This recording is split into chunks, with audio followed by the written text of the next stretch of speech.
जोशी जी ने कुछ घालमेल कर दिया, बाकी बात ठीक कही उन्होंने। मैंने नहीं कहा कि हिंदुओं की हार कोई बोले, ये कौन माई का लाल बोल सकता है? किसी में शक्ति और सामर्थ्य है क्या? नहीं तो बोल के दिखा लो। कुछ तो सस्ता लो, सब बढ़िया लो, इसमें क्या खास बात है? थोड़े में ज्यादा स्वाद, यही तो है इसकी खास बात। मसाला। किसी पार्टी में शक्ति और सामर्थ्य है, किसी में मस्जिद के सदर में सामर्थ्य आई है बोलने की कि हिंदुओं की पराजय? समाजवादी पार्टी में साहस हो तो वही बोल के बताए। ये कोई पार्टी, ये तो प्रश्न ही नहीं उठता जोशी जी। मैंने कहा कि जब हम ये कहते हैं कि हमारी जीत है, हमारे पक्ष की जीत है, इसका मतलब है, इंप्लाइड है कि किसी की हार है। ये कहा था मैंने। एक दूसरी चीज उन्होंने कहा ये मस्जिद कमेटी की जीत है, ये पूरे संभल की जीत है, अमन पसंद लोगों की जीत है। क्या जीत है ना, तो किसी की हार भी हुई होगी। मेरा निवेदन था ये समय जीत और हार की चर्चा करने का नहीं। आपको पुताई की परमिशन मिल गई, आप पुताई कराओ यार, चूना का इंतजाम करो और पुताई कराओ। कहां जीत हार पड़े हो महाराज? अभी जोशी जी अभी बाद में आएंगे, अभी अशोक जी के पास अभी नहीं, अशोक जी के पास आएंगे, फिर आपके पास आएंगे। और दूसरी चीज जो एक समझने वाली है वो ये कि भाई साहब, शासन ने एक गाइडलाइन तय की, ये वही मस्जिद कमेटी की सदर हैं जो कह रहे कि कौन दूसरा कौन से मस्जिद का टाइम तय कर सकता है नमाज का, वो तो मैं रात में जारी करूंगा टाइम। ये इनकी भाषा है, ये इनका स्वर है। और तीसरी बात, जोशी जी ने कहा कि डीएम अच्छे हैं, पेंसिया। मुझे याद है जब सर्वे हुआ था नावेद भाई, तो समाजवादी पार्टी ने, जोशी जब आएंगे तो आप सारी बात कहिएगा, तो समाजवादी पार्टी ने इसी डीएम को और एसपी बिश्नोई को भाजपा के एजेंट बता दिया था। क्या आज वो कह रहे हैं अच्छे हैं डीएम साहब, अच्छे व्यक्ति हैं, लेकिन उस दिन उन्होंने एजेंट बता दिया था कि भाजपा के एजेंट है। इन्होंने 45 मिनट के भीतर आदेश के बाद 2-2.5 घंटे के भीतर वहां सर्वे करा दिया। तो हो सकता है आज आपको अच्छे लगे, कल फिर खराब लगने लगे, वो विषय नहीं। अशोक पांडे जी, राम गोपाल जी ने कहा था कि हमारी सरकार आएगी तो हम जेल भेज देंगे चौधरी को। जोशी जी जेल तक नहीं गए, लेकिन उन्होंने कहा कि अनूप चौधरी जैसे अधिकारियों को भाजपा ज्वाइन कर लेनी चाहिए नौकरी छोड़कर। हाँ देखिए, ये लोग जेल भेज देते हैं। मुख्तार अंसारी के यहाँ जब AK-47 बरामद हुई और एक IPS अफसर शैलेंद्र सिंह ने जब उसने AK-47 पकड़ा तो माननीय मुलायम सिंह यादव ने उसे गिरफ्तार करा लिया। आज शैलेंद्र सिंह बेचारा नौकरी से हाथ धो के गांव पर खेती कर रहा है। ये लोग अधिकारियों के प्रति इनका ये रवैया है। मेरा कहना है उस सीईओ ने बिल्कुल सही कहा। उसने पीस कमेटी की बैठक में जिम्मेदार लोग रहते हैं, उस तय हुआ तब उसने कहा चाहे हिंदू हो या मुसलमान हो, सिख हो या पठान हो, कोई भी अगर हमारा शुक्र बिगाड़ने का काम करेगा, ब्लैक शुक्रवार करेगा, तो हम उसका शनि बिगाड़ देंगे। ये कौन सी बुरी बात कहा है? उसने कहीं मुसलमान शब्द तो इस्तेमाल नहीं किया, लेकिन राम गोपाल यादव जी उसे जेल भेज ले।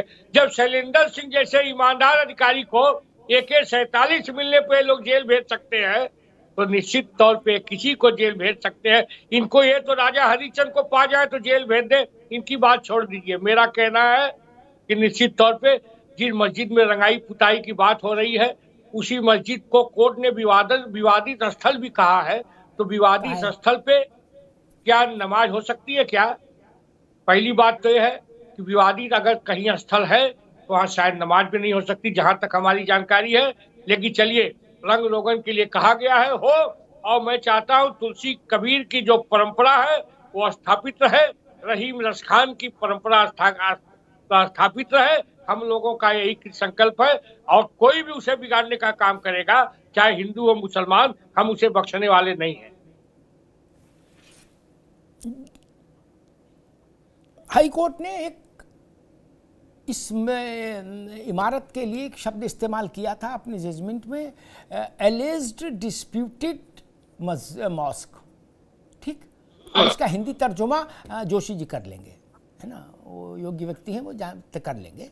नहीं तो फिर मस्जिद ही लिख मॉस्क ही चलता। तथा कथित विवादित मस्जिद क्यों बोला गया? खाली मस्जिद चल ही रहा था, इससे पहले तो यही चल ही रहा था, लिखत पढ़त में मस्जिद। और इस पर मैंने एक बहस की थी जोशी जी, तब मैंने अयोध्या के प्रसंग को याद दिलाया था कि सरकार में और अदालत में अयोध्या हमेशा इसी तरह से रेफर हुई, श्री राम जन्मभूमि / बाबरी मस्जिद, ठीक। और अगर संक्षेप में लिखना हुआ तो डिस्प्यूटेड साइट, और वही चीज हाई कोर्ट ने कर दी है इस संभल की मस्जिद के लिए। इसलिए उस चीज को स्वीकार कर लेना चाहिए, उसमें कोई दिक्कत नहीं। रावत साहब, जामा मस्जिद के जो इंतजामिया कमेटी के सदर हैं वो कह रहे हैं कि कोई पीस कमेटी हो, कोई एसपी हो, कोई कलेक्टर हो, वो कैसे तय कर सकते हैं कि मस्जिद में नमाज कब होगी? ये तो हम तय करेंगे आज रात को या कल सुबह कि नमाज कब होगी संभल में। मतलब फिरंगी मेली जैसे लोगों ने अपने आप 2:30 बजे का दे दिया, मौलाना शहाबुद्दीन रजवी जैसे लोगों ने अपनी सूचना जारी कर दी, बहुत सारे लोग हैं, कई जिलों के जो मुफ्ती हैं उन्होंने ऐसा किया है, काजी हैं उन्होंने ऐसा, इमामों ने किया। लेकिन ये कह रहे हैं कि ना, मैं तय करूंगा और रात में तय करूंगा। अरे दादा दिन में तय कर देते तो क्या समस्या थी? नहीं, थोड़ी व्यवस्था में आसानी हो जाती। अगर ये बात आज सुबह ही तय कर ले आप तो कोई समस्या, आप ही तय करो, चलो तो आज सुबह कर लेते, आज रात में क्यों करेंगे? कल रात में ही क्यों करेंगे? रावत साहब जी बिल्कुल अमिताभ जी, देखिए ये जो अहंकारी जो शब्द हैं, इसी का एक दुष्परिणाम ये रहा है कि संभल के अंदर हिंसा हुई। ऐसे जो लोग हैं इस्लाम के अंदर, यही आग लगाने वाले होते हैं, यही भड़काने वाले होते हैं। जिस प्रकार से अभी मीडिया वाइट दी है, इस वाइट को देख करके तो दूसरे लोगों में भी कहीं ना कहीं तनाव पैदा होता है। ये अहंकार वाले शब्द ही तो लोगों को मरवाते हैं और फिर आरोप लगाते हैं। प्रोफेसर साहब बड़े विद्वान हैं, वो आरोप लगाते हैं कि उनको वर्दी उतार करके अनुज चौधरी को भारतीय जनता पार्टी की टोपी पहन लेनी चाहिए। अरे उन्होंने ऐसा कौन सा बुरा काम किया? उन्होंने किसी नेता को जूते तो नहीं पहनाए ना, वर्दी में रहते हुए, टोपी में रहते हुए, यानी जूते उठा करके जो आपकी पार्टी के जो नेता हैं वो उनके जूते तो नहीं पहनाए। उन्होंने तो लैंड ऑर्डर मेंटेन करने की बात कही है और उन्होंने कहा है कि पुलिस के क्या क्या अधिकार हैं, उस अधिकार के तहत एक सीओ का जो काम होता है वो उन्होंने कहा है। और वहां मैं भी होता, आप भी होते, तब भी यही होता कि भैया जिसको तकलीफ है वो बाहर ना निकले, लैंड ऑर्डर, पुलिस बैठी हुई है सामने, अगर आप उपद्रव करने की कोशिश करोगे तो हम पुलिस हैं इंतजाम करने के लिए। तो उन्होंने ऐसा कौन सा गलत शब्द कह दिया जिसकी वजह से उनको जेल भेजने की बात हो रही है? तो मुझे लगता है कि अधिकारियों को अगर आप इस प्रकार से डराओगे, इस प्रकार से धमकाओगे, तो वो अपने काम को ढंग से नहीं कर सकते। अधिकारियों पर इस प्रकार की बातें आरोप लगाना, हाँ, या वो कह करके गोली चला देते या बोल देते मैं गोली मार दूंगा बाहर निकलोगे, वो उचित नहीं है। वो उन्होंने कहा है कि अगर आपको ऐसा फील हो रहा है तो आप मत निकलिए बाहर। वो हिंदू भी हो सकता है, वो स्त्रियां भी हो सकती हैं, बच्चे भी हो सकते हैं, कोई भी हो सकता है। लेकिन पहले आपको खुद भी देखना चाहिए कि आपके नेताओं ने अधिकारियों से क्या करवाया है। बूट पॉलिश तो नहीं करवाई, जूते तो नहीं पहनवाए।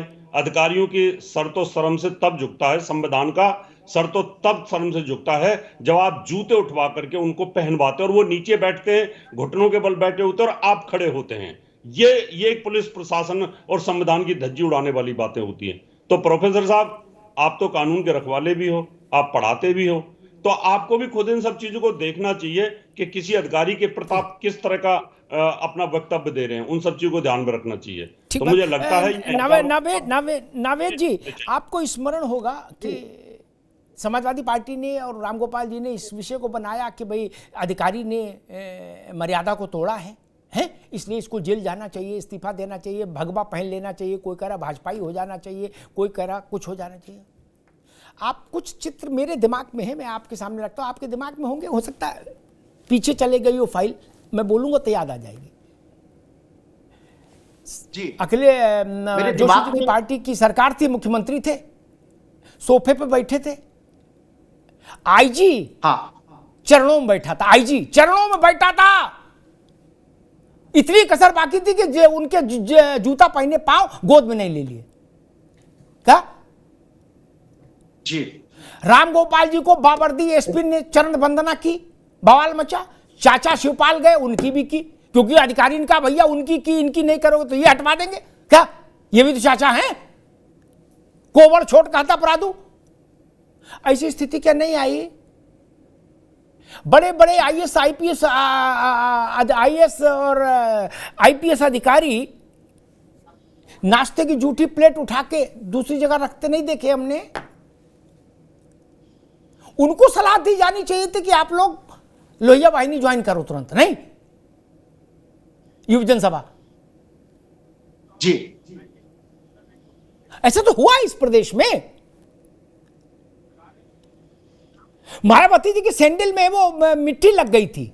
हाँ क्या हुआ था? तब संविधान घायल नहीं हुआ, तो संविधान वर्जिश कर रहा था, है? बादाम को दूध पी रहा था संविधान। तब लोकतंत्र मौज ले रहा था, खतरे में नहीं आया था कतई। संविधान भी धूप सेक रहा था छत पे। बोले नहीं, जूता साफ करते रहो। नहीं नावेद भाई? जी बिल्कुल, हर सरकार में ऐसा ही हुआ है। और अधिकारी जो हैं वो अपना, अगर पुलिस है तो पुलिस मैनुअल का ध्यान नहीं देते हैं, अपनी वर्दी का ध्यान नहीं देते हैं, नियमावली का ध्यान नहीं देते हैं। वो सत्ता की हुक्मों का पालन करते हैं, गलत हो या सही हो उसकी विचारधारा को आगे बढ़ाते हैं। ऐसा हर सरकार में हुआ है, समाजवादी पार्टी, बसपा, कांग्रेस और बीजेपी। आजम खान साहब का एक वीडियो जिस पर जेल हुई उनको, नावेद बाबू, आजम खान को जिसमें जेल हुई वो वीडियो में क्या था? हाँ, जूते पालिश करवाऊंगा, जूते पालिश कलेक्टर और कप्तान से, यही बोल रहे थे ना? इसी में जेल हुई थी। जी बिल्कुल। मैं एक चीज आपकी डिबेट में एक होली का रंग डाल के जोशी साहब को छेड़ना चाहता हूं और एक बात इसी से जुड़ी हुई याद दिलाना चाहता हूं। दो बयान समाजवादी पार्टी के अखिलेश यादव जी का बयान आया कि अब हम विधानसभा चुनाव लड़ने की जो रणनीति बना रहे हैं उसका हमने फॉर्मेट तैयार कर लिया है। और उस फॉर्मेट में सबसे ऊपर बिंदु जानते हैं क्या था? जो मीडिया में भी चला था, अखिलेश यादव जी ने तय किया था, पीडीए के अधिकारियों से हम राय मशवरा लेके अपनी रणनीति तय करेंगे। चौधरी साहब भी पीडीए के अधिकारी हैं और चाचा जी उनको जेल में डलवाने की तैयारी कर रहे हैं। पीडीए के अधिकारियों से हम राय मशवरा लेंगे बड़े खामोशी से और चुनावी रणनीति तय करेंगे। और चौधरी साहब जिनकी चर्चा पूरे देश में हो रही है, जिस पर बहसें हो रही हैं, जिस पर माहौल गर्म है, वो पीडीए के ही अधिकारी हैं। साहब उनका कम से कम पीडीए का तो अपमान मत करो, उनको जेल में डाल दोगे? अरे पीडीए का अधिकारी है, आज इनका है कल आपका हो जाएगा। आपकी विचारधारा से जुड़ा हुआ है, आपकी जात का है, जिनके बूते पर आप चुनाव लड़ने जा रहे हैं।